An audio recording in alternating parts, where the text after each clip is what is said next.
Bienvenue dans le Quesaco, ravi de vous retrouver pour vous faire découvrir un nouveau mot de la foi en compagnie évidemment de celui qui nous éclaire chaque semaine sur le sens de notre langage, le Père Bernard Clasen. Bonjour. Bonjour. Alors, chers amis, aujourd'hui, je vous propose de décortiquer le terme Eucharistie. Alors, je sais, vous allez me dire que vous le connaissez bien, que c'est facile, tout ça. Oui, peut-être, mais peut-être aussi que vous serez étonnés par ce qu'on va vous révéler dans quelques minutes. Mais avant ça, évidemment, notre micro-trottoir de la semaine. Et si Eucharistie, à vous, ça vous parle, les gens dans la rue, c'est pas toujours ça. Regardez. Si je vous dis le mot Eucharistie, qu'est-ce que ça vous évoque ? Eucharistie.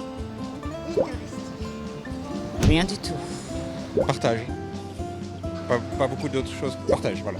Eucharistie, c'est pendant la messe, pendant la célébration. Et qu'est-ce qui se passe pendant ce moment-là ? On prie. Alors l'Eucharistie, c'est pas quand on prend l'hostie. La finalité de la messe, recevoir l'Eucharistie. Et vous savez d'où vient le mot ? Non, il y a Eucharistie, il y a peut-être Christ dedans. C'est recevoir l'hostie, et peut-être dans certaines coutumes, le vin. Bon alors, l'Eucharistie, c'est le pain et le vin. Oui, c'est vrai, on reconnaît bien là nos réflexes bien français, si je puis dire. Mais je me tourne vers vous, Père Clasen. Est-ce que l'Eucharistie, c'est simplement la célébration du corps et du sang du Christ ? Ça n'est pas que ça. Le mot Eucharistie est devenu plus étroit que sa signification d'origine. Eucharistie, c'est l'ensemble de la célébration et ça veut dire action de grâce, remerciement. Et aujourd'hui, quand on dit prendre l'Eucharistie, comme dans votre reportage, c'est quand même un peu réduit, quoi.